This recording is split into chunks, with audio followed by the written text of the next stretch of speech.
Yeah, Sorry. they're kind of a little on off, whatever. I mean, they Thank are. you all.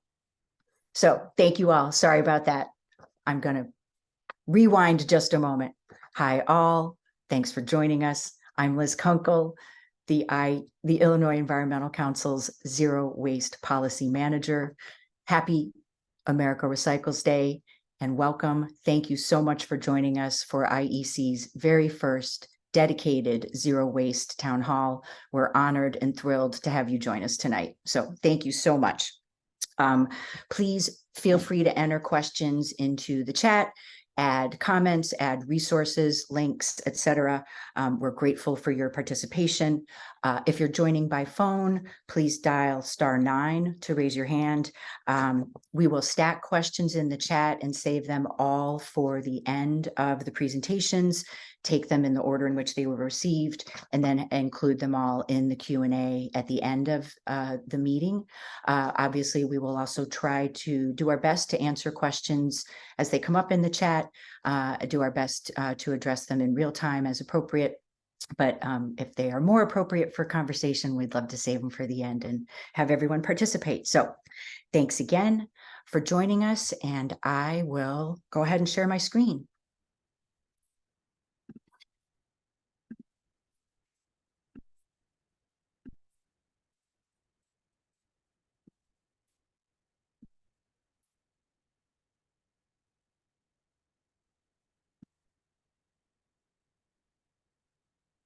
All right, everybody can see that okay? Great. All right, thank you again. Welcome to our Zero Waste Town Hall. Really excited to have you all here. A brief overview of tonight's agenda. Again, I'm Liz Kunkel. I will moderate tonight's discussion. I'll start with a little overview about the Illinois Environmental Council, and then I will flip it over to very exciting, State Senator Laura Fine will kick us off with some introductory remarks about the zero waste landscape in Illinois and some of the work she's been doing over the last few years. And then we have 4 different presentations on 3 rough general topics that are have been put together by IEC partners, affiliate members, and those presentations will focus on organics diversion, composting, and emissions work, led by the Edgewater Environmental Coalition, and the Illinois Food Scrap and Composting Coalition. Edgewater Environmental Council, apologies. And then we'll also hit on foam foodware and single-use plastics, which will be presented on by the Coalition for Plastic Reduction. And finally, we'll touch on microfiber, public health, and chemical recycling, which will be addressed by the Alliance for the Great Lakes. So again, thank you all for joining us. Really excited for this agenda. So real quick, we'll get into some IEC stuff.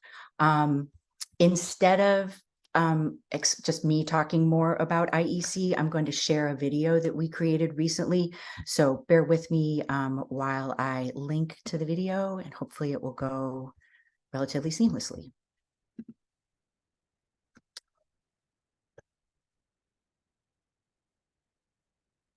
Sorry. Illinois Environmental Council, we're all about building power for people. Oh, apologies. And the environment. Since 1975, we've worked to build an inclusive, equitable, and powerful environmental movement across Illinois through education, communication, and collaboration. And most importantly, we have the right people here at IEC to do it. As advocates for local food, urban agriculture, and Illinois' famous native plants and prairies, our team at IEC loves a good gardening metaphor. And it happens to well suit our community and the incredible work we're doing together. Think of it this way: our team at IEC are like gardeners, cultivating an active and vibrant community of environmental organizations and empowered advocates. With our over 100 affiliate organization members, our roots run deep. From our community-based groups to national organizations, we're growing a powerful, aligned environmental movement. Aerating, weeding, watering, and fertilizing the soil aren't so different from the unique role that IEC plays and giving our community the best possible chance for success. We convene our affiliates to identify the greatest challenges facing our community. We set priorities and we align around the best strategies to advance the most promising solutions. We emphasize on the challenges faced by people in our community that feel the effects of climate change first and worse. From dangerous accumulations of dirty air to extremely high levels of toxic lead pipes to urban heat islands and increased flooding, the environmental justice communities we work with are facing especially serious environmental health challenges. IEC has found that we can increase our success hand over fist when we're all pulling in the same direction. Because we're at the center of that convening process, we're able to bridge the gap between decision makers and even the most disenfranchised members of our community. We think that's our responsibility and it's fundamental to our approach. Now, if IEC are the gardeners, the plants are our community, and the soil is our landscape, then that makes the seeds, fruits, and flowers the results we collectively bring to the community who rely on us to protect clean air, soil, and water. Over the years, we've delivered a bountiful harvest. From passing nation-leading equitable clean energy policies like the Climate and Equitable Jobs Act, To establishing a plan for the replacement of toxic lead water pipes. To building support for historic environmental justice policies. To locking in commitments for a new Chicago Department of Environment. Securing new sustainable agricultural program funding. We have so much to be proud of. The soil is ripe for all the change our community is hungry for. And with your support, the Illinois Environmental Council can bring about the yield all Illinoisans deserve.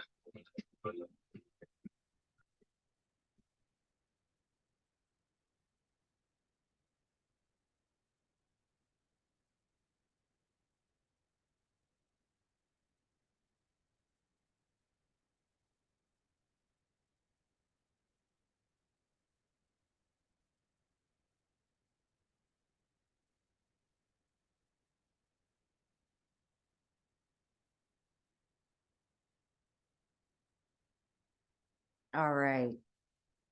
Thank you, guys. Thanks for listening. So that's a little bit about IEC. That's a new video we created over the summer highlighting our staff and obviously the work that we do in the area.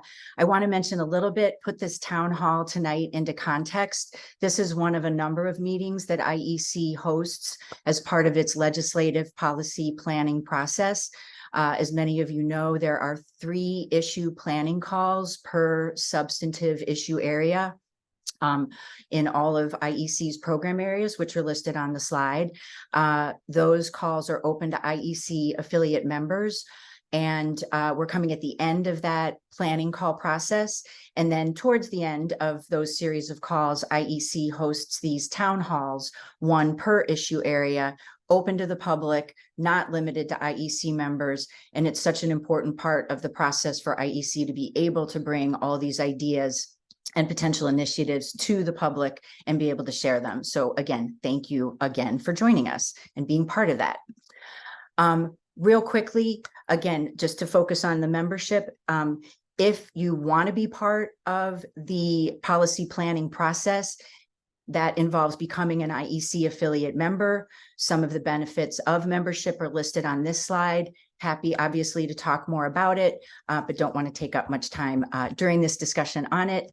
Similarly, there are opportunities to become an individual member with similar proportional access and benefits. So again, listed on the slide, there's a QR code. Feel free to click on it or email any of us, and we'll be happy to provide more info about becoming a member of IEC and becoming more a part of this policy planning process. So next, we'll jump into our welcome remarks and kick it off in the substantive zero waste landscape. Again, we're really excited to have State Senator Laura Fine from the 9th District kicking off our conversation. I'll give just a little bit of a bio about Senator Fine. She's served in the Illinois Senate since 2018. She represents, as I said, the 9th Senate District, which includes all or portions of Evanston, Glenview, Gulf, Kenilworth, Morton Grove, Northbrook, Skokie, Winnetka, and Chicago. And I'm proud to say that she's my own state senator. Honored to have that be the case. Thank you. Before her election to the state Senate, Senator Fine served as the state representative for the 17th district from 2013 to 2019. In her entire time in the legislature, she's been a champion of quality, affordable healthcare, women's rights, and an advocate for public education and a clean environment. She currently serves as chair of the Behavioral and Mental Health Committee and is a member of the committees on Environment and Conservation, Healthcare Access and Availability, and Insurance. She lives in Glenview with her husband, Michael, their 2 sons, and is an active and involved resident in that community. So again, Senator Fine, thank you so much for joining us. We're honored to have you. Thank you, Liz, and thank you so much for doing this. So again, my name is Laura Fine. I'm the state senator in the 9th. In the General Assembly, I also chair the Green Caucus. And in addition, outside the General Assembly, I am the vice chair of the Great Lakes Legislative Caucus. And that's an organization made up of states that represent all the Great Lakes and the provinces of Canada that sit on the Great Lakes as well. This conversation is so important because zero waste impacts every part of the environment, whether it's the air, the water, the pollinators. Zero waste really is the main guiding principle that we need to look at to make sure that we abide by. The relationship between the IEC and the state legislature is so important because when we try to make these environmental changes, we can't do anything without educating not only the legislators, but the people in our communities. And that's really where so much of the advocacy comes in from the IEC, because for a lot of people, these ideas that we come up with, they might seem normal to us, but they might be something completely new or intimidating to somebody else. And it's really up to us not only to educate, but to also lead by example. Illinois, when it comes to the environment, is really looked to by all the other states in our union as the example of a state that can really get things done. With our FEJA, with CEJA, and with so many of the other environmental legislation that we've put in place, we are really a leader when it comes to a green and a healthy environment. Some of the issues that we're going to be talking about today when it comes to zero waste has to do with legislation that not only have we passed over the past few years, but more recently as well. One bill that I was really excited about that I know one of your topics is going to touch on tonight is starting to eliminate the use of polystyrene. This was a bill that we started out saying, let's have a complete polystyrene ban. When we presented that, we knew we were not going to be able to get the whole kit and caboodle, but we were able to get parts of the legislation, which is so important.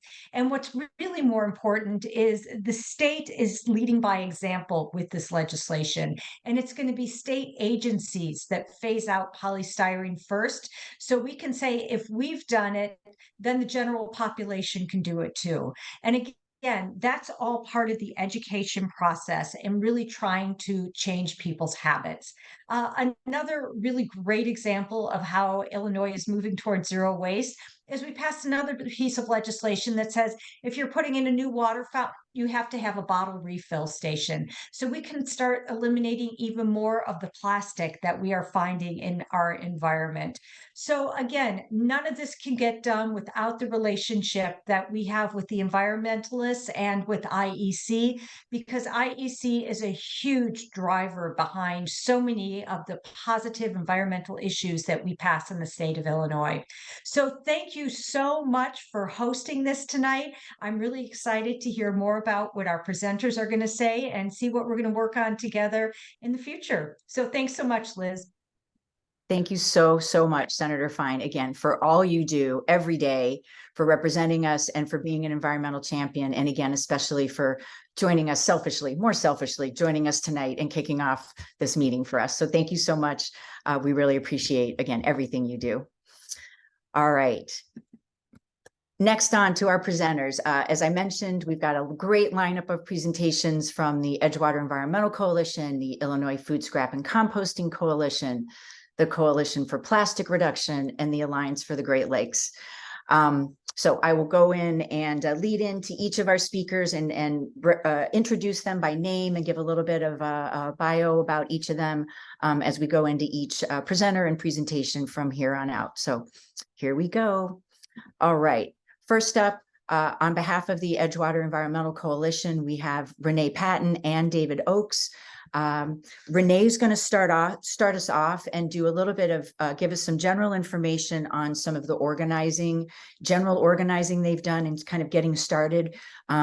This work is specific to the food scrap and composting context, but I want to mention that it's actually relevant for a bunch of different areas and any one of a number of issues that people, individuals, organizations might want to organize around and motivate around. So that's why I wanted to lead off with this, because I think it's something that could be useful for a lot of people in a lot of contexts and a lot of geographical areas. So really looking forward to this. We'll kick it off, like I said, with Renee on that general organizing piece. So Renee is the co-chair of the Edgewater Environmental Coalition. Edgewater, in case you don't know, is a lakefront community about 6 miles north of the downtown loop, just south of the neighborhood of Rogers Park and east of Lincoln Square. The Edgewood Environmental Coalition, or EEC, is a 10-plus-year-old, 100% volunteer organization that leads on-the-ground projects in its communities and advocates for environmentally friendly legislation and change. They focus on organizational and project management to achieve the organization's missions and goals. So I cannot see Renee, but Renee, if you start talking, I'll pin you. Hey. Yes. Hi, everyone. Very happy to be here with all these wonderful presenters. Thank you, Senator Fine, for those remarks and for being a champion for the environment. Thank you to IEC for having me, and David and Liz for organizing this event and sharing a little bit about the Edgewater Environmental Coalition already. So I'm here to talk about how EEC members and communities take action together, reaching for our vision of a clean, green, and healthy community with a diverse coalition of individuals and groups actively supporting local resiliency, sustainability, and equitability. For some more information on our organization's history related to zero waste, I've been told by local historians that our predecessor organizations, both Edgewater Beautiful and Operation Lake Watch, were the first organized beach cleanups to happen in Chicago in the recent past, which we continue to this day. So that's a bit of cool history about the organization. When it comes to organizing and taking action together now, we operate as a space where everyone is welcomed, and we encourage people to bring their passion to us to co-create community projects. We provide a format, an established network, and resources to bring people together and execute those great ideas. Along with general volunteering, native plants and gardening, and waste are the main things that bring people to us. Composting and circular economy have always been very strong topics of conversation in all of our meetings. I think since it's so present and personal in our day-to-day lives. And in my experience from running these community meetings on the environment and sustainability, conversations on waste can often take over as people love to share information and have so many questions and opinions on waste. And this summer for us, we reached a critical mass with composting being a recurring topic. So we acknowledged that we had this momentum from our community and stated a desire to take action to do something about it. Myself and my co-chair, Tricia Van Eck, decided that a composting project was well aligned with our strategic intentions and strengths as an organization. To initiate the project, we shared this desire across our outreach channels. We invited people to come and plan with us. We invited experts on the topic, and then did all the coordinating and computer work and meeting planning to bring people together.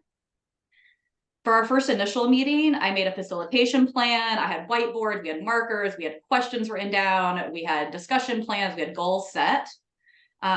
For me, I leaned on the emergent strategy framework from Adrienne Marie Brown and inclusive facilitation tactics that I have training in to really make it a welcoming, purposeful, and meaningful space. Following that initial meeting, we sent follow-up emails. We created group forums to talk in between meetings and in email chains and on Slack.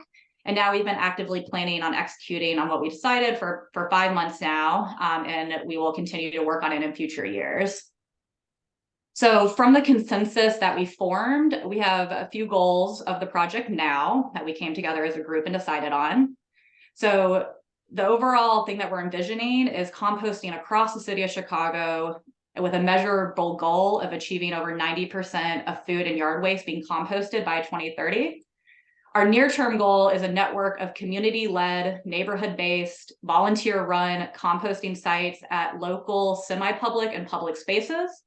We are also partnering with a local composting company to initiate residents into at-home composting pickup services. We're encouraging backyard composting with new resources available on our website.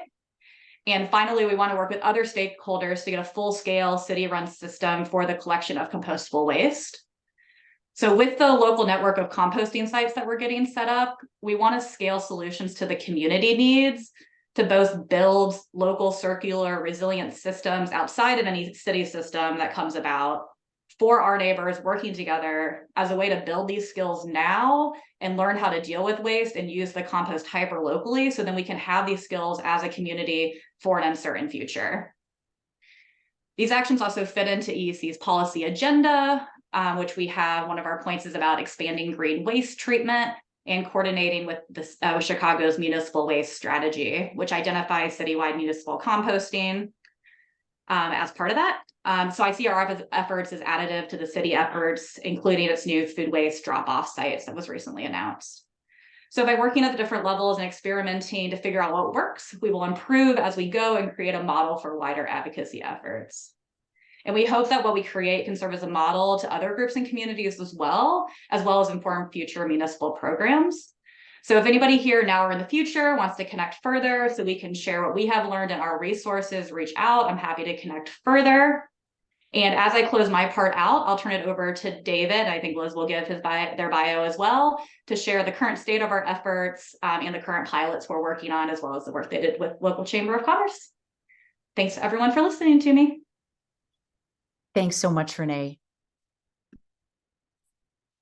All right, and we will shift to David next. David, again, you've fallen off my screen, so if you'll speak up, please, I will pin you and get you started.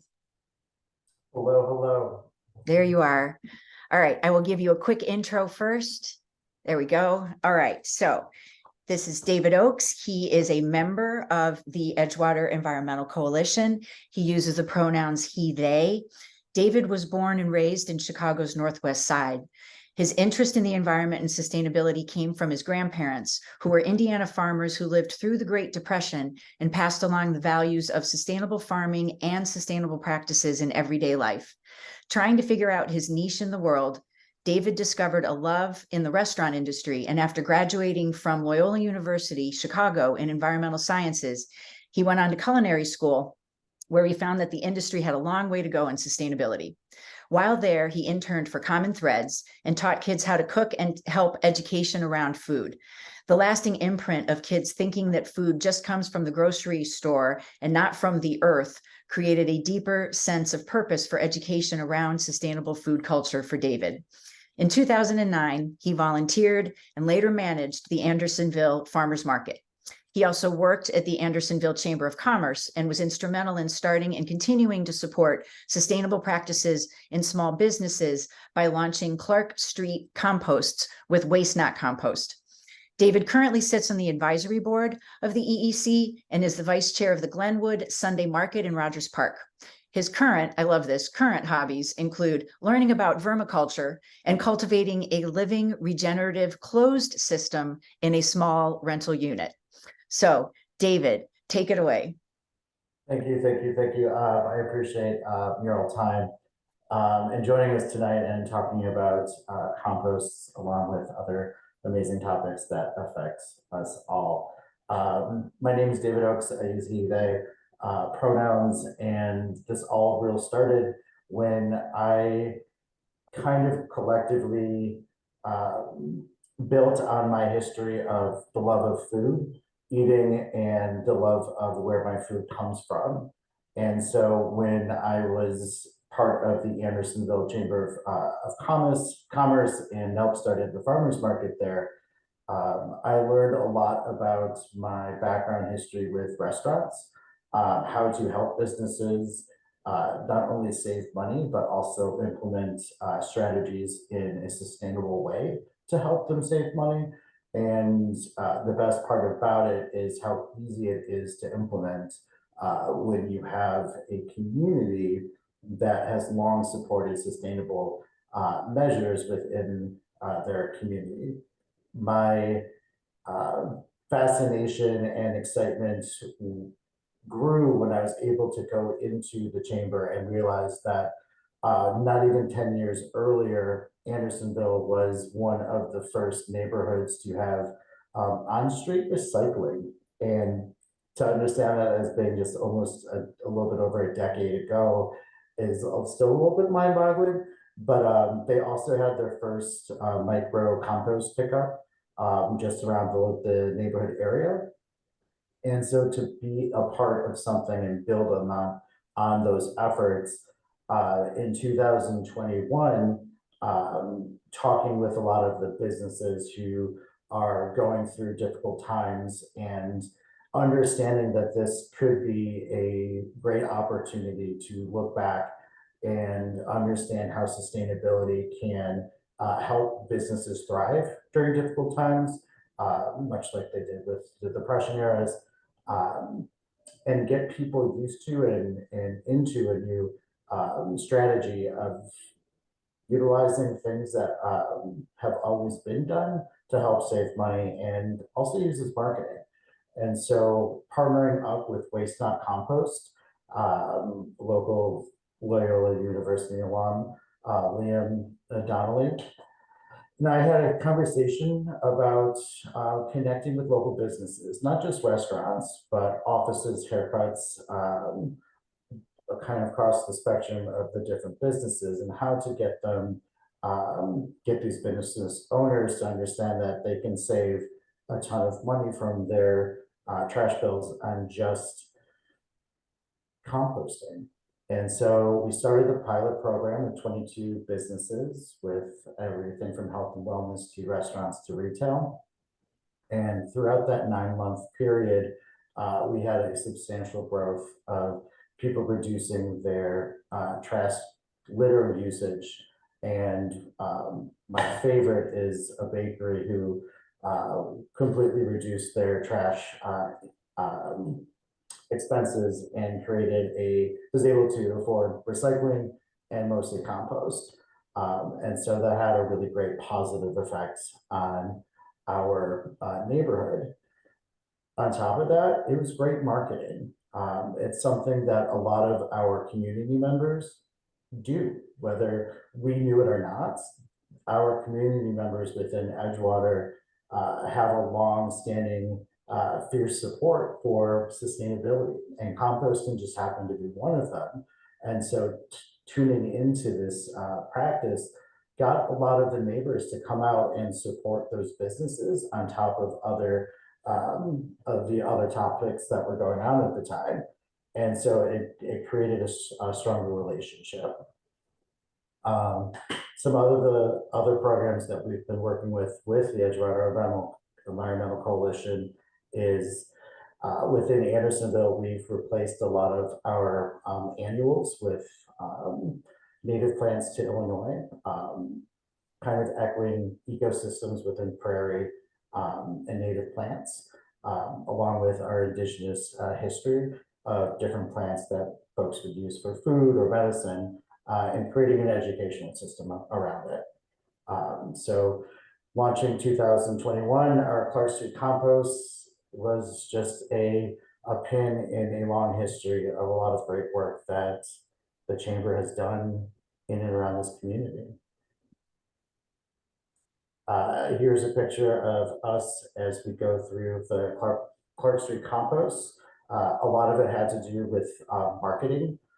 They have a fantastic marketing team, which was great and very helpful because they cooperated with the businesses, understanding that their point of contact is not just the GM or the person who is signing up, but also the baristas, the people that are the host stands, to make sure that they're educated in support and excitement around what they're doing as composting within the business. With this was the first leg of really understanding and connecting the three legs of what composting needs to be successful, and this is in business. Having this accessible and visible to a community, that is the second leg of support for composting. When you compost at home and you go to a business and they compost, there's a shared value there. And so the last kind of leg to that is the public facing. And one of our hopes in the future is to have the first public composting program along Clark Street. And so when people do it at home and they go to these restaurants and they go get a haircut and they see that composting is there, and then they go out in the street and they're easily available to throw their compostable products somewhere that's going to be composted and not just sent to a landfill is a good feeling, and hopefully becomes natural. So we were very excited to work with Waste Not, and that program it helped us be one of the top 2 neighborhoods in the world, top neighborhood in the US, according to Time Out Chicago. And their efforts during one of our festivals made us the greenest festival in 2021 for our Andersonville homecoming, where we were able to do full recycling and composting at a major festival. So big shout out to Waste Out for their support. Pulling from that time at the Andersonville Chamber, we were able to meet up with the Edgewater Environmental Coalition with Renee, who's put together this fantastic group of people who are genuinely interested in composting in the neighborhood. And through this conversation, it comes to how do we interact with compost? What do we consider now when we purchase things from the grocery store or the farmer's market? Are things going from farm to table, or are they going from soil to soil in our everyday lives? And so through these working groups with fellow people who are generally interested, we came across a great dialogue of what questions can we ask people to really understand how they interact with compost. Do they love it? Do they hate it? Do they love it, but there's things not really accessible to them? Does the idea of it completely gross them out? And so we pulled together this survey that we surveyed our Edgewater community for just a little bit over 2 months. And we found out that over 578 people responded, which was fantastic, from every corner of the neighborhood. And almost, I want to say 1/4 of them didn't know how to compost or how to start, but was really eager to understand. We had like 1% who was just not interested, but that data is just as important as the other folks who were able to identify if they did it at home in a shoebox with worms, or if they did it in their backyard with their leaves and was able to compost just in a closed system. Or someone like myself who uses one of the many wonderful services that are available to us, like Waste Not and Urban Canopy, and a few others. So pulling that data, we were able to identify how people have an interaction with compost.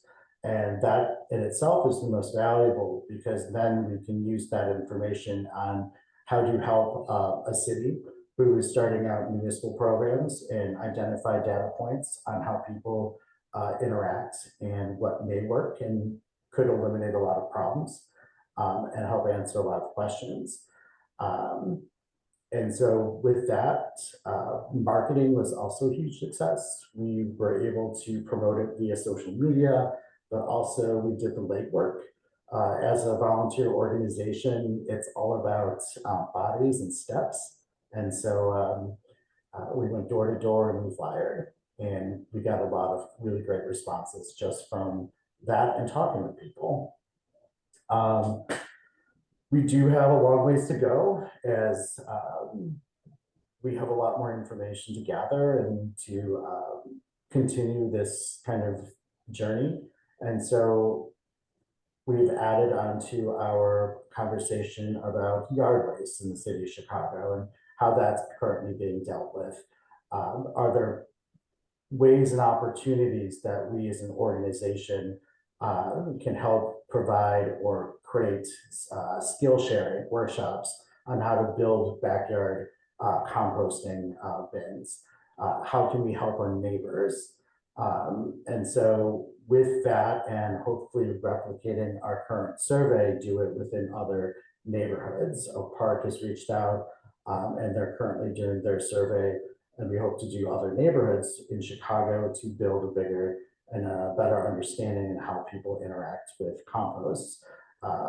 Ideally, we would love to do it at the state level because we are very urban. To see what composting would be like in a rural area where it's a smaller town would be fascinating data to pull as well. And we could really meet the needs or have a better understanding of the needs of folks from all of the states. David, thank you so much. No worries. Sorry, I'm a talker. No, I know, it's all good. There's anything else you want to share on the organizing specific local, the replicable front, please do. Otherwise, I want to shift it to Amy and take that leap to the policy that you talked about. Is so perfect. All right. Absolutely. Thank you so much. Folks. All right. Thank you so much, David. Honestly, I love your passion. This is why I wanted to do this. Before I joined IEC, I was aware I've been doing composting work in my community in Winnetka for years. And I was a fan of the Andersonville Chamber years ago when I found out they were helping to support their businesses composting. I was such a fan of it, not just that the chamber was helping, and specifically that it was not just restaurants. I loved the fact that there were hair salons in it. It just opens the whole conversation beyond the obvious. So I so appreciated it. So thank you, David. And again, anybody who's curious about efforts on composting or other organizing in general, please let us know. And we're happy to put you in touch with the Edgewater folks. So moving on to some composting policy at the state level, our next presenter is a good friend of mine, Amy Bartucci, who is uses the pronouns she, her, and she is the administrative coordinator for the Illinois Food Scrap and Composting Coalition, which goes by the acronym IFSCC. She also co-chairs the IFSCC We Compost Recognition Program, which is a free recognition program that promotes businesses and institutions that promote in a compost program. Through Amy's advocacy as a member of the Climate Reality Project, Chicago, she serves as a steering committee member of the Coalition for Plastic Reduction, or CPR, and she works to help build people and organizational power in Illinois to address the plastic waste crisis. When she's not gardening, composting, and living an activist lifestyle, Amy tries to heal the broken food system via volunteering in the community fridge movement and serving as a dedicated Illinois Stewardship Alliance board member. Amy enjoys a weekly screen-free day as an employee at Evanston's Village Farm Stand, a farmer-owned grocery store. Amy believes food is love and the soil will save us. And before I pitch it to Amy, I'm going to say today's her screen-free day. So thank you so much, Amy, for making an exception to your rule and joining and presenting tonight. So take it away. Thanks so much, Liz. It is quite an experience to be here with you.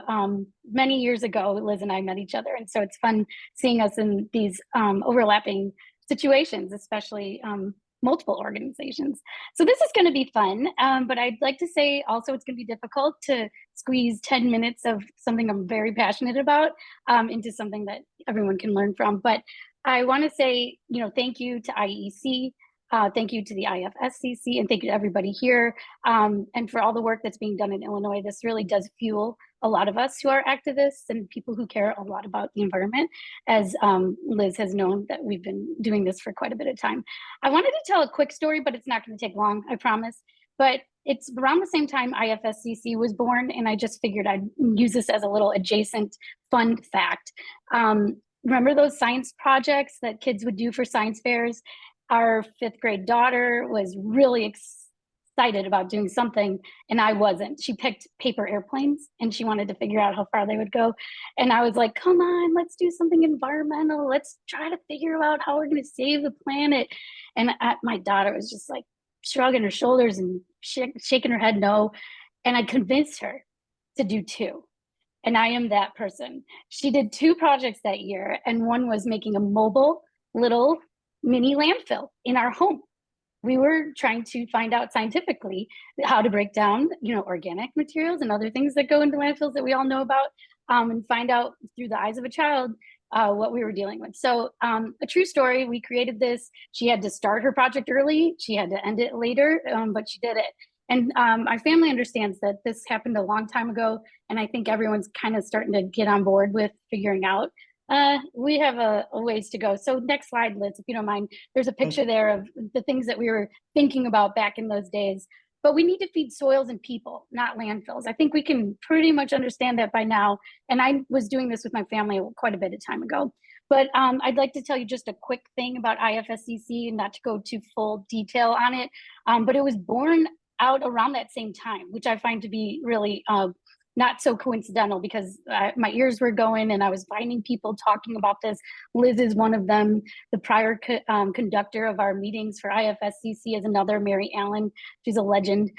We were all working on this, and there was a forum, and from that forum started a stakeholder and a lot of people coming together to really, build on the food scrap diversion side of things for the state of Illinois, and that was the IFSC. IFSC was Illinois Food Scrap Coalition, and recently we've changed to IFSCC. We've expanded our mission to include all organics, and we now have IFSCC, which is Illinois Food Scrap and Composting Coalition. There are 2 part-time staff. I'm one of them, and there's an executive director, Benjamin Krumstock, and 93 dues-paying members. So we're a coalition of businesses, composters, haulers, local government agencies, nonprofits, go green groups, engaged citizens, families, friends, and more. We have 6 active volunteer committees.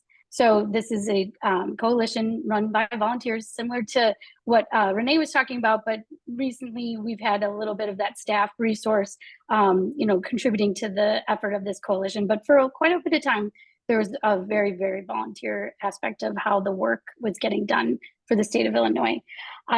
Please join us. So in 2024, we'll be launching our membership campaign. So I'll give you some more details as things go on. So you can go to the next slide, Liz. Thanks. So here's a little reminder about why I'm here. Obviously from the food scrap side of things, I gave a little bit of understanding where the grassroots part of things were in my early journey with Liz. And then now I'm really focused on figuring out how to be involved in some of the policy conversations and why do we manage organics? And I realized that this was getting overstated and not as much work getting done, and I was getting concerned. So I wanted to just really be in the rooms and talk about this and be with aligned, like-minded folks to be able to see this this through. So we know better. We know better because we're being told this is data that we're receiving. We're finding this out through our own communities, like we've learned from Edgewater. So keeping food out of landfills really, it helps tackle climate change. Should we say that again? Keeping the food out of landfills helps tackle climate change. So that's right. So if you think about that, food in landfills is causing methane, which has more than 80 times the warming power of carbon dioxide. Our own homes are the biggest food waste contributions that we are having in landfills in Illinois, in the United States, in fact. So almost half of the household food waste is thrown in the garbage. We will really have better ideas about what to do with food. I was getting excited hearing about the soil to soil that David was talking about as a food advocate and just understanding the local food system. This is all part of it. So thankfully, the EPA, the USDA, and the FDA are all seeking to cut this food loss and waste. And here we are. We at the IFSCC and all the environmental partners through IEC believe that compost and composting is a vital component. It's really a bridge. We can be a part of bringing these greenhouse gas emissions down by having the compost industry and composters be a part of this solution. So studies actually show that the public want our farmers to implement soil health practices, and that the public is concerned around wasted food. So there's really no ifs, ands, or buts about it. Like, we're here because this is something that we know our data is showing that we need to do this, and there's a lot of reasons why. So next slide, Liz. So if we were a smaller group, I'd ask for a show of hands. Like, has anyone seen this? But I know we're big enough, and kudos to you, Liz, and all of IAC for getting a lot of folks on this call. I'll just say, look at this new wasted food scale. Like, this is the exciting thing, at least in the compost and composting and the food rescue and all the food advocacy that I've been trying to be a part of for a while, are trying to put in front of folks, because this is a new model that we can learn from.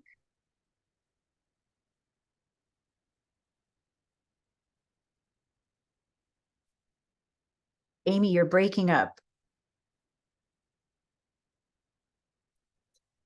Everybody else can see me and we're all clear, right? It's just Amy who clears to be frozen. Oh, Amy. In many shapes and forms, classrooms, I hope, businesses as well, to be able to get this going, because I hope you can hear me. My internet is unstable. You froze for a few seconds. Sorry. It's okay. Okay, here we go. So we're continuing on this with this new wasted food scale. And you'll notice that the options are listed in order from the most to the least environmentally preferable. This was just announced last October alongside 2 EPA reports revealing the climate cost, the actual cost of landfilling millions of tons of food. So these 2 reports are really important. We won't go into full detail on them. I want to make sure you just hear about them and know this wasted food scale alongside these reports are really going to instruct how things are going to change. The systems really will change. We don't have any other option. Quantifying methane emissions from landfill food waste is one of the reports. And the other one is called From Field to Bin, the environmental impacts of U.S. food waste management pathways. So I'm just going to mention a couple of the nuggets that I think are really important for folks here on the call. If food and food rescue, or if compost and composting is new to you, or if understanding the huge issue we have at our landfills, there's just a couple of things I want to make sure people are really centering and grounded on. The EPA found that with the total emissions from the municipal solid waste landfills, that is actually decreasing, but the methane emissions are increasing. So we're having some better aspects about how we're managing landfills, but we're not getting the food out of there, and the food is causing that greenhouse gas emission. And we really have to have a lot of discussion, a lot of infrastructure, a lot of plans in place so that we can see this to be a livable future for us. 58% of the methane emissions released to the atmosphere from municipal solid waste landfills is from this food waste. So I want to make sure people are very aware of this. These are high numbers, so we're just really needing to take a good audit and understanding about how we're engaging with food. Food should be eaten first, and you'll know that from that wasted food scale, which we love so much now. This data is confirming that diverting the food waste from landfills is an effective way to reduce the emissions.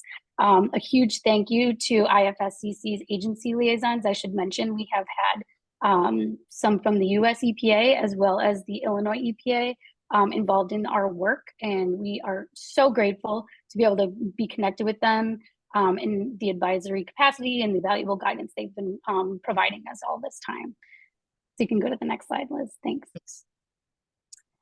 So let's get into a little bit of this policy side of things, and that's why I think going after Edgewater is part of my role here, to be talking about what it is that's connecting us greatly with IEC. So I'm so proud of IEC to be focusing on both the environmental and the social impacts of landfills and how we're dealing with this. I think we need to really understand that we have this environmental crisis, but it's alongside social concerns that we want to make sure. So thank you for all the justice and equity work that you're doing. I believe in it. I'm here for it. I wear my hat about keeping, let's see, my roots are in Illinois, and I love all the taglines that IEC has been bringing alongside here to be making sure that this work is present for all of us in the state. there's an urgent collective need to increase these composting requirements. And I think that's where we want to say thank you to Senator Laura Fine. I'll get into a little bit about the Senate Bill 2155, which I think, thank you so much for bringing this to the attention of our legislators and the folks in Illinois to understand that the landfill emissions are really a big deal, and that this bill, Senate Bill 2155, will require methane emission reductions in the landfills. So as a food advocate and somebody who's been caring about zero waste for quite a bit of time, I'm thinking that this is something that we all really want to do our homework on and understand how we can impress upon the importance of this. So thank you, Senator Fine, for bringing that into our Illinois ears, and we hope to help get that over the finish line. And I think that as an IEC priority, we can definitely center that tonight. Alongside that, as a food advocate, I just want to bring in the compost side of things because it's a little adjacent to that to understand.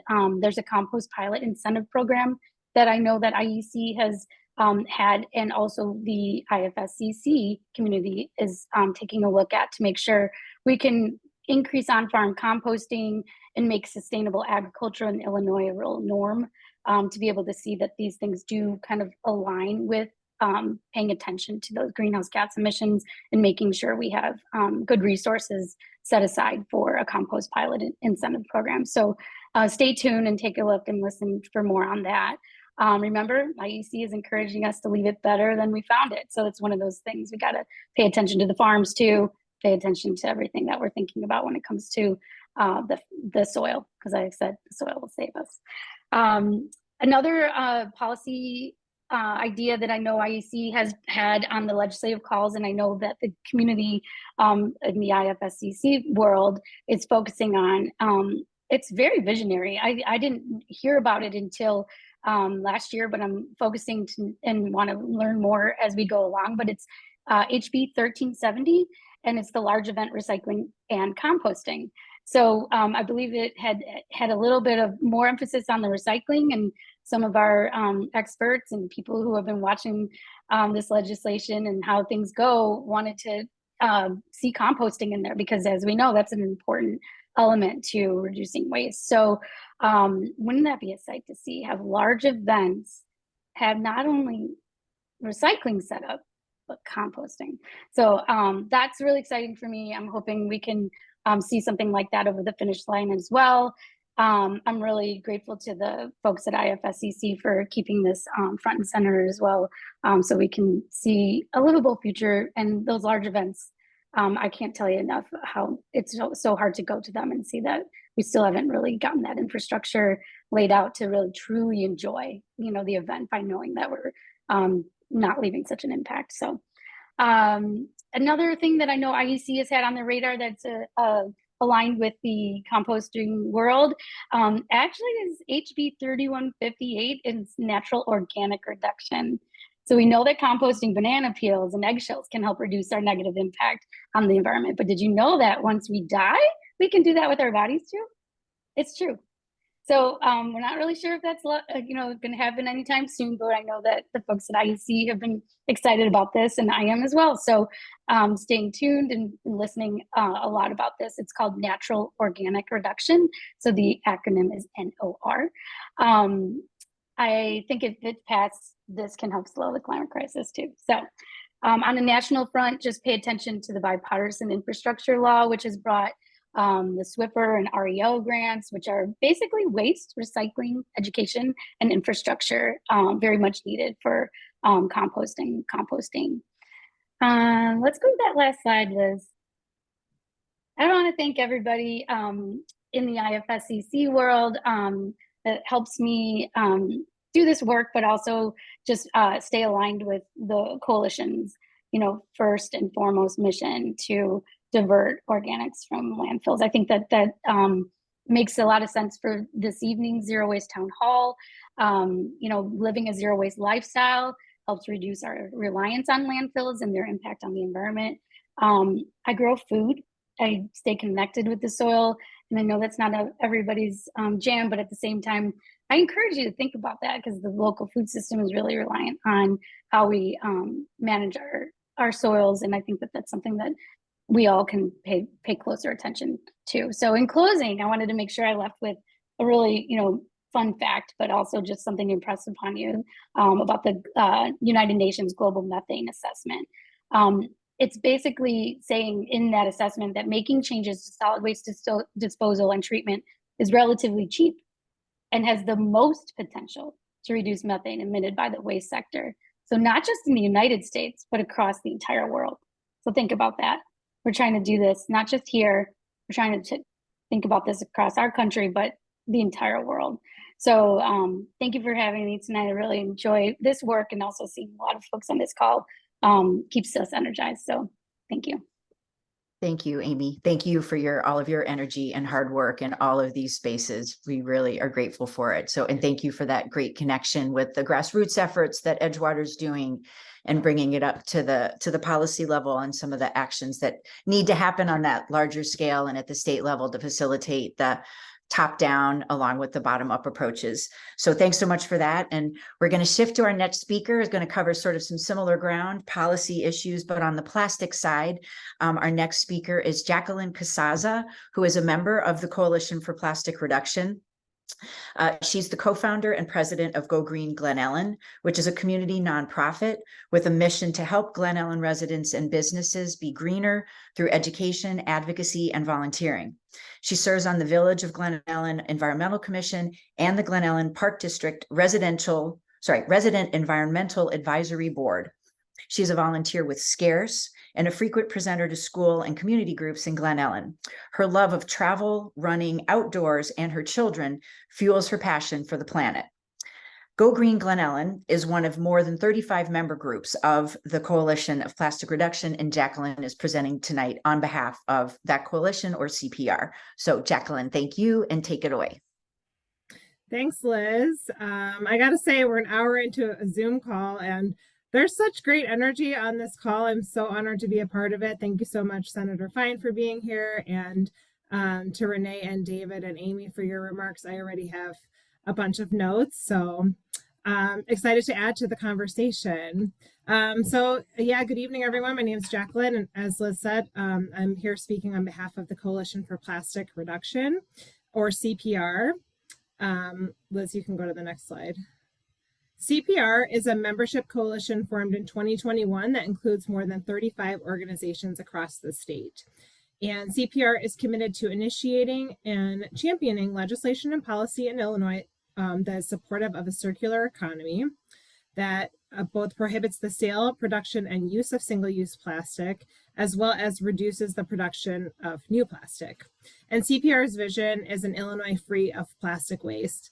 And as Amy was describing these large-scale festivals, I was like, wow, what if they were like large-scale festivals without any plastic waste? Like, how awesome would that be? So that's our goal.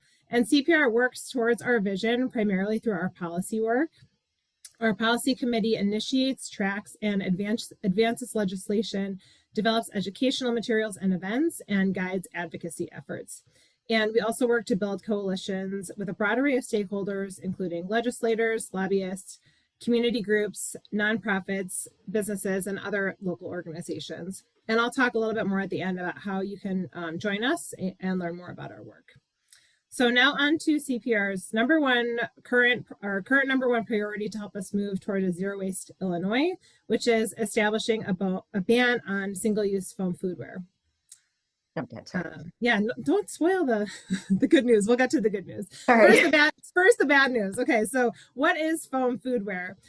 So you might know this as polystyrene foam or styrofoam, or that lightweight foam that makes that annoying squeaky sound and like crumbles into like all these little pieces and like flies all over the grass and water. So it is a plastic. It's made from fossil fuels and chemical additives like styrene.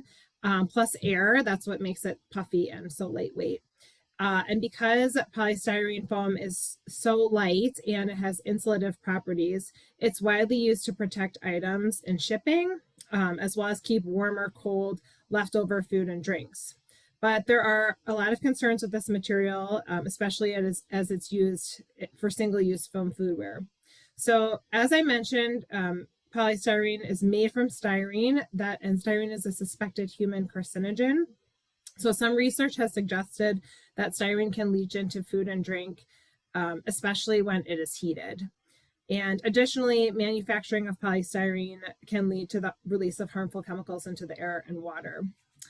Because it is lightweight, it easily ends up as litter on the ground as well as water because it can float. We've probably all seen it when we're out and about. And less than 1% of all polystyrene foam is recycled. That's for a lot of reasons. So number one, it's not recyclable curbside anywhere in Illinois. So if you have put it in your recycle bin, stop doing that. Number two, it's bulky and it's prone to contamination, which makes it hard to recycle at scale.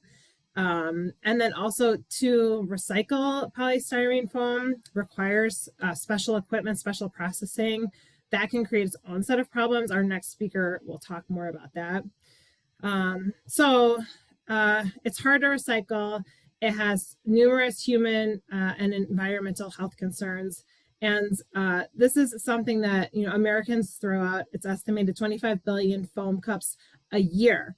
So this is clearly a very big problem. But I have some good news. Liz, onto the good news. I'm going, sorry. The good news is that reducing single-use plastic like polystyrene foam foodware is something that the majority of Americans agree on. Like we actually agree on something. So according to a 2022 Ipsos poll, 91% of registered Democratic voters and 71% of registered Republican voters indicate that they would support state and local policies that reduce single-use plastics. So the key for me in there is the state and local policy. And that's why CPR is working to pass legislation that would establish a statewide foam foodware ban for retailers, and that includes restaurants. So eliminating foam foodware, which none of us really like, is a great first step to eventually eliminating single-use plastics in Illinois. So where do we stand on this issue as of today? So this is not the first time Illinois has tackled this issue. It's something that's been worked on for the last couple of years statewide. And in 2023, Senator Fine introduced legislation that would ban foam foodware in all retail establishments, including restaurants. And that bill stalled in the Senate, but a companion bill, which is House Bill 2376, did pass in the House, and that bill will be reintroduced in 2024. I'll talk about that in a minute. Meanwhile, as Senator Fine mentioned, Senate Bill 58 did pass both chambers and was signed into law by the governor in August of this year, which is awesome. SB 58 regulates and prohibits the use of polystyrene foam foodware by state agencies. This basically includes any department, commission, board, or committee of the state. It will include things like state universities, state-run hospitals, and even the Illinois State Fair. So there are three components to this legislation. So first of all, beginning January 2025, state agencies may not sell or distribute foam foodware containers. They can no longer, it says, procure disposable food service containers that are composed in whole or in part from polystyrene foam. They can only offer compostable or recyclable foodware.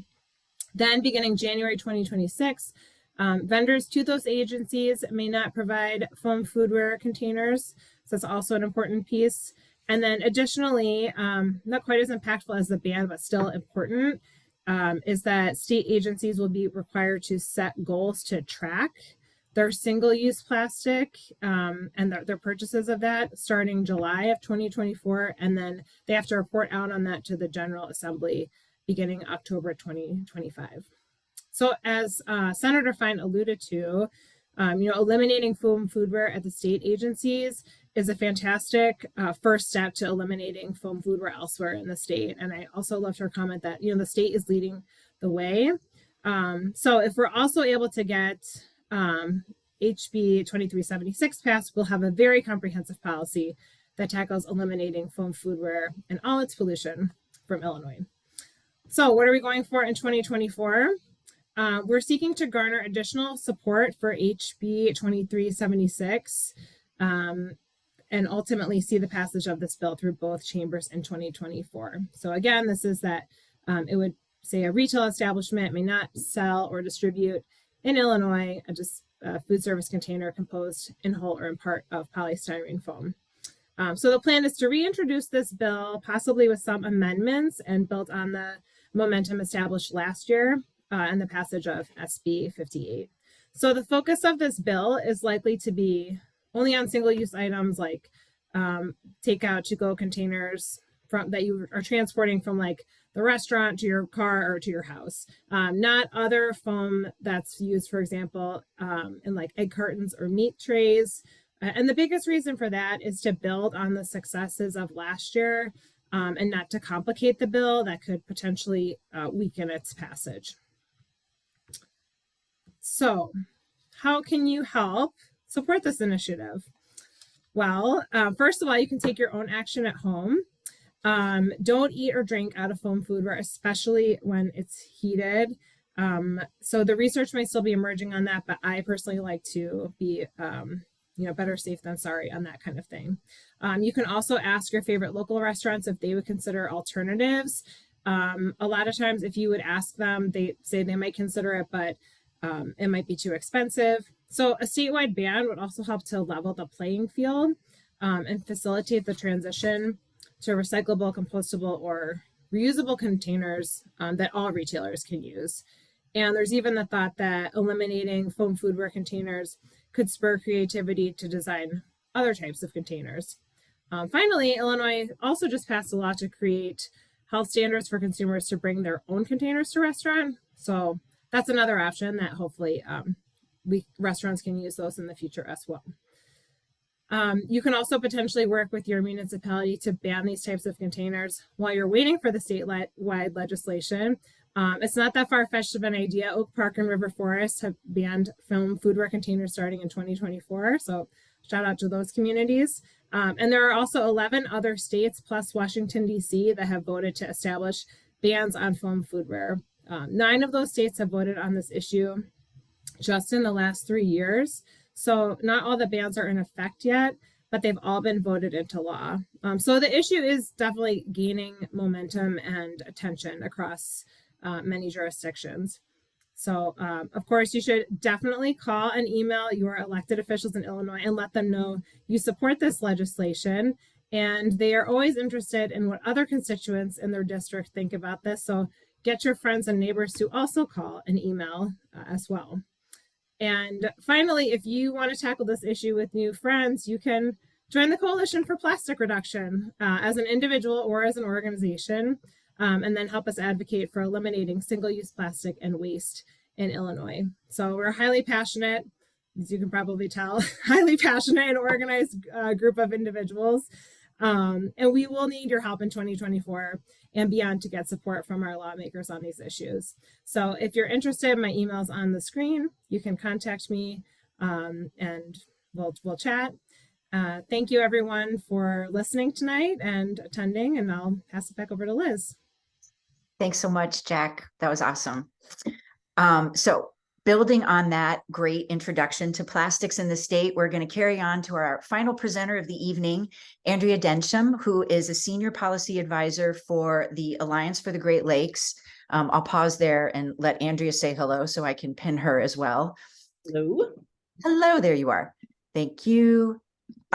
So Andrea will be presenting on microfiber legislation, connecting plastic and our public health, and connecting all of that to the emerging threat of chemical recycling.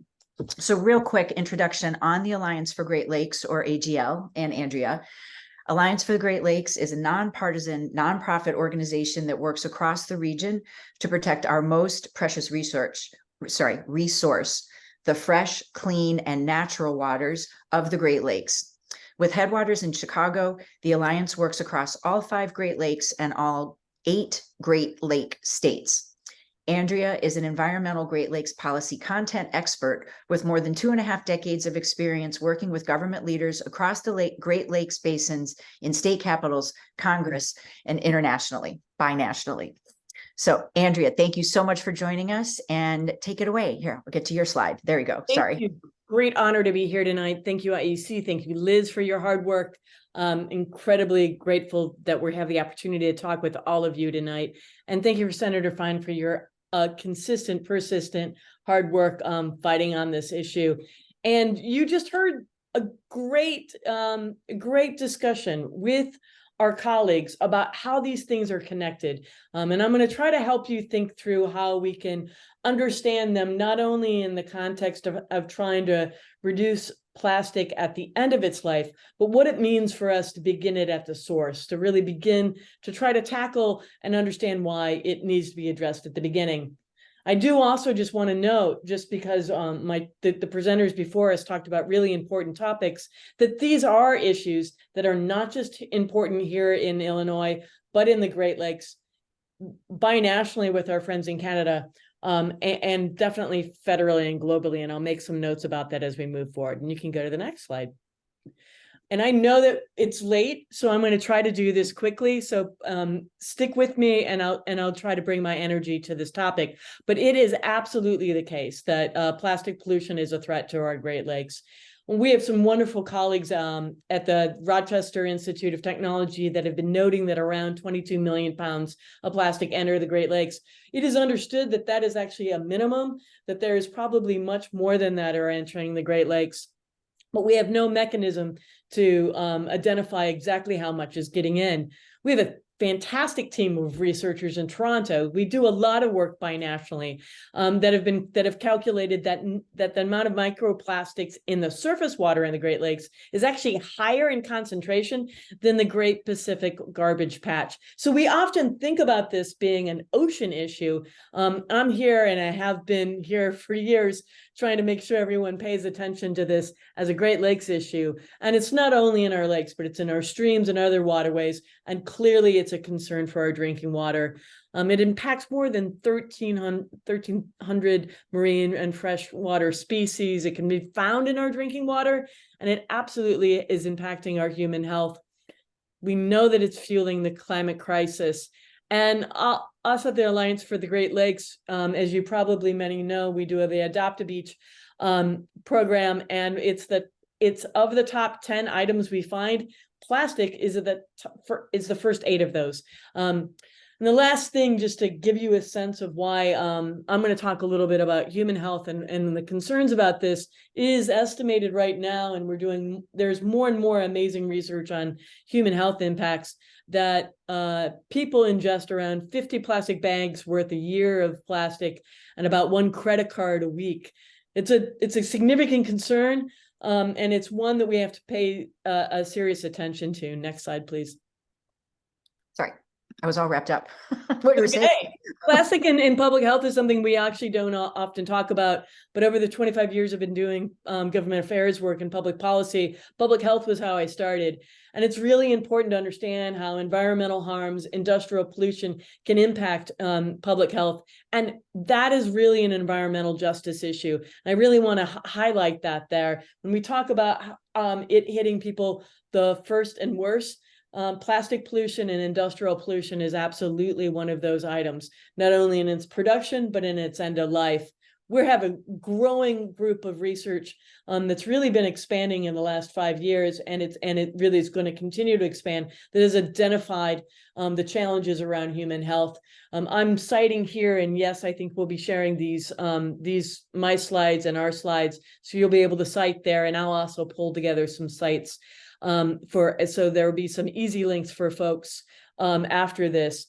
But there is some really extraordinary research recently, and the Commission on Plastics and Human Health was a global effort. It was a gold starred effort to try to understand from some of the smartest people, scientists and public health and medical providers, what the impact is. We need to understand that it's having a serious impact, and we need to make sure that we take that serious concern to the public policy solutions we come up with. And you can go to the next slide. That means that we really need to prevent, and it means we need to go upstream, and it means we need to think about preventing and moving away from the production of plastic to other solutions like reuse. I'm so proud to be able to get across that finish line. The water refill station, for us at the Alliance for Great Lakes, that's a win-win-win kind of thing. We make sure there's access to water, we make sure it's clean water, and we make sure that we're encouraging reuse. Those are the types of policy solutions we want to begin to continue to advance. Our state is at the forefront of this. Senator Fine has been a leader in this. And we have more opportunities in front of us. We're this year going to be working really hard. And this is in terms of what Liz was talking about in terms of the working groups of IEC. Not only do we hope this to be a primary issue within the zero waste group, but we are absolutely working with our colleagues in the water working group at IEC to move forward a microfiber prevention bill. It's a really simple solution. I'm going to talk more about it in a second, but it keeps microfibers out of our waterways, both our wastewaterways and our drinking waterways. Second, I just want to highlight how important the polystyrene ban is. That human health slide that I just talked about highlights how concerning it is that some of these most dangerous, poisonous, and polluting items can make their way into our waste system, but also in their production. And we are a site of the production of these items, as well as places that have to deal with it at the waste. And the last thing on the polystyrene ban I just want to note is that it really destroys our recycling programs. If you put one of those, and so please don't put it in your recycling, because if it goes to our waste haulers and they try to recycle it, it actually makes a massive mess, and they have to stop everything and clean it all out. It really shouldn't be created in the first place, and I hope we can move this forward this year. And the last thing I want to note about is really in the importance of preventing petrochemical pollution. That plastic is petroleum plus chemicals, including some chemicals like PFAS, petrochemicals. That kind of processing happens here in our region. Our region is actually the site of some of the worst of those pollutions, and it means it has some of the worst impacts on our communities and families. Next slide. I'm really, really excited about this microfiber bill because it's a quick and simple and easy solution. And it moves the answer from us as consumers to the producers and the manufacturers. So it's a crazy simple thing. What happens right now, I did some laundry today. When I do my laundry right now, and I try to be super mindful of this and not do laundry too much, but every time I do my laundry, some of those microfibers are going into our lakes and rivers, they're going into land and farm fields, and they're finding their ways into composting systems and that through some of our wastewaters, and it's a real big concern. So every year, 6.5 million metric tons of microfibers are released globally. That is 32 billion t-shirts, unbelievable. And every time like at the laundry I did today, probably around 18 million microfibers just went into MWRD's waste system. So we can solve this, and it's a super easy solution. We have the manufacturers install at the manufacturing site filters that reduce by almost 87% the amount of microfibers that go under wastewater. It's an incredibly simple bill. We're really excited to move it forward. And we think these types of bills that hold producers responsible, hold manufacturers responsible is the way to go. So we're excited about this bill. We can't wait for your support. We'll be doing more education on it. And there's much more information to come. And for the next slide. And I was making this point earlier, and everyone here has been trying to make the connection between zero waste, the types of solutions and policies we're advancing, and climate action, and why this is actually an issue in terms of climate, some of the worst climate change. That slide is a really important one for us to think about. And, for every 1 million tons of plastic we eliminate, we are eliminating 5 million fewer, we're emitting 5 million tons less of CO2. Plastic and climate are connected. It is a direct relationship, and it's one that's really important for us to discuss. We're almost near the end of our discussion tonight, but I do want to talk about chemical recycling because you're going to be hearing more and more about it. Our region is actually the site our friends in the petrochemical industry want to use as the primary site for the expansion of what they see as chemical recycling. it's a really massive, this topic needs much more time than we have tonight, and we will come back to you and we will talk about them in more detail. I'll bring some of my friends who are chemists to the table, and we'll be able to talk about it in more detail. But chemical recycling is not recycling at all. It's really it's a name that catches a whole bunch of things, from pyrolysis to gasification, things that use a lot of petrochemicals, things that make a lot of GHG pollution, and they also sometimes, like gasification, the only thing that's and pyrolysis, the things that's produced are crude oil and gas. So it's really not advancing some of the solutions. In a state like Illinois, where we passed CEJA, it's moving us backwards rather than moving us forwards. And I do just want to really highlight that it would be putting some of these recycling sites in these chemical recycling and chemical processing sites in communities that already have high burdens.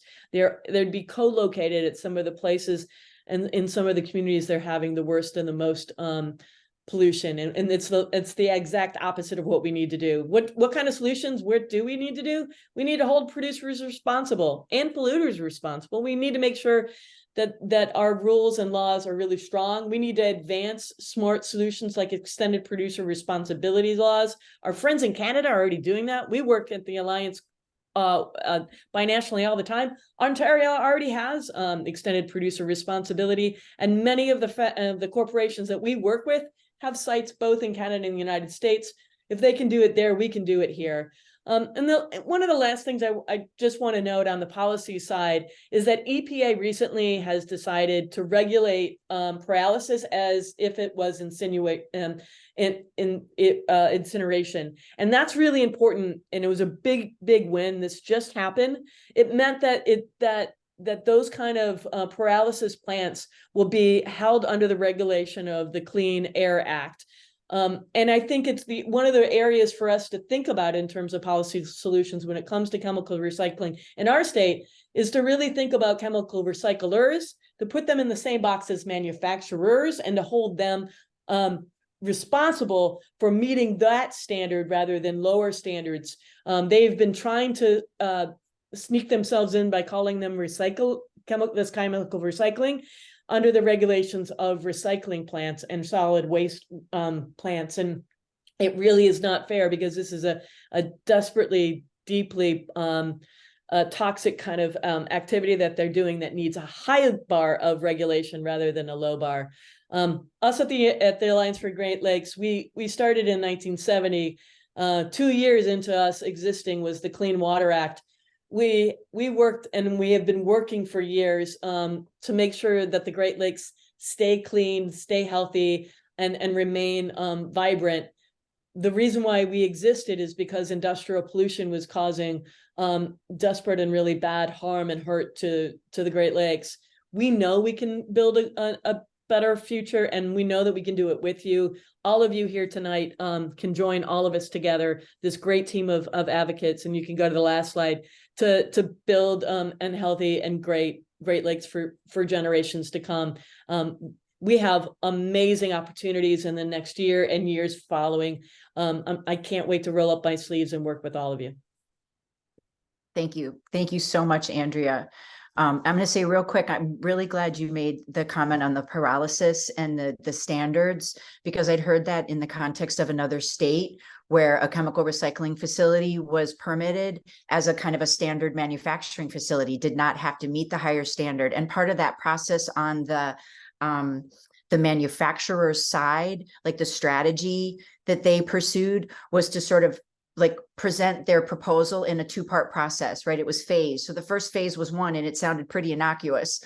But then when you got around to phase two and you were already in, and things committed, it was too late to change it. So it's a big issue. So thank you for helping us hopefully get in front of it and learn about it. And again, we're just getting started on that. So I know we only have a couple minutes left, obviously very little time for Q&A. I'm going to just zip through my last couple slides only to not share my screen anymore and be able to see you all for the last couple minutes. So We will have a couple minutes of Q&A. Obviously, we can't get to everything. Please email me after the fact. We'd be happy to follow up with everybody, point you in the right direction, connect you with the right people to answer questions and get info that you need. Again, I'm just going to do it now because I know people will be signing off. I want to say thank you to everybody. Thank you to the presenters for joining us. Thank you for sharing all of your information and expertise. Special thanks obviously goes to Senator Laura Fine for all the work she does, again, every day, and for joining us tonight, as well as for her silent helpers tonight, Chief of Staff Ben Isabel, and Community Outreach and Constituent Services Director Patrick Wallen, who helped fill in at the last minute and help put that all together for us. So thank you, everybody, again. I will stop sharing my screen and go back to seeing you all. Sorry, maybe I'll go back to stop sharing my screen. Okay. There you are. I missed you all so much. Okay. Okay, we have 2 minutes left. I don't even know if it's worth it. Can we do a question? Where to start? How to start? Let's see. I think Sarah had a good question. Thank a you. little up in the chat. Since I didn't get to see any of them, please go ahead and let's start with that. Renee, go for it. Sarah, do you want to say? I can also read. It looks like they had 2 of them. Oh, sorry, I can't see her. To unmute her. I can read it. Does IEC and CPR also work on legislation to stop polystyrene from being manufactured in the first place? Banning is one approach, but there's still a ton of polystyrene that currently exists in the economy. If we ban this material, that doesn't eliminate it, just makes someone else's problem. I'd love to learn more if there's any additional work being done on stopping the manufacture in the first place, and also how we're managing what's already out there. Do you mind if I jump in for that? Do you mind, Jack, if I take a crack at that? Yes. Because EPR is actually one, and we worked on a great bill. There's going to be a study group developed that we passed from a bill that we passed last session in the Illinois General Assembly, working with Illinois EPA. Extended producer responsibility holds producers responsible to move away and sets targets for them to reduce single-use plastic. And so it moves beyond just it being single-use plastic that's used in the foodware system.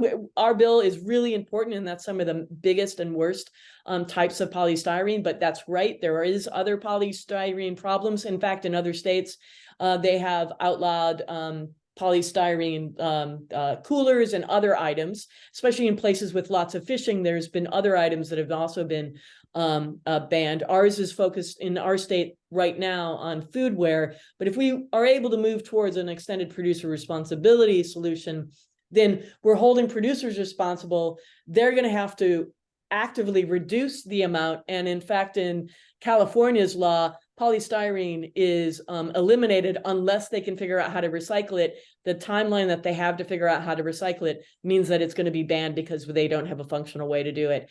If we use California's EPR as the model, we can move forward in that way. It's a sort of complicated answer, but this is like some of these answers actually are big upstream systemic solutions that we have to move towards. Thank you. Thank you, Sarah, for asking, and Andrea for answering. Here, I'm going to unpin Andrea. Sorry, I thought I had done that. Apologies. All right, we are at 8:30. Obviously people are welcome to stay on, but it's getting late.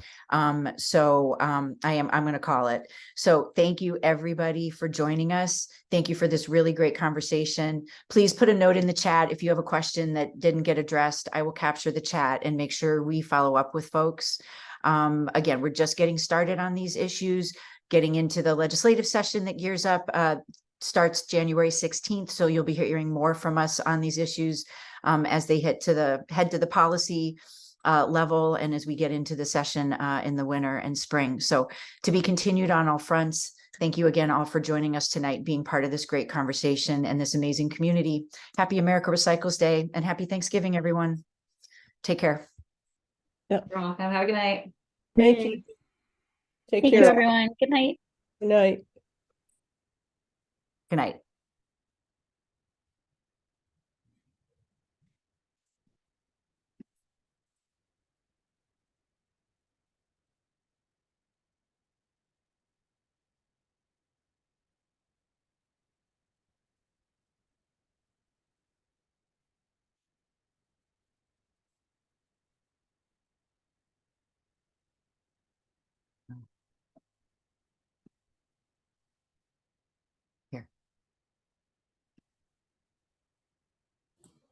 Can you guys unmute?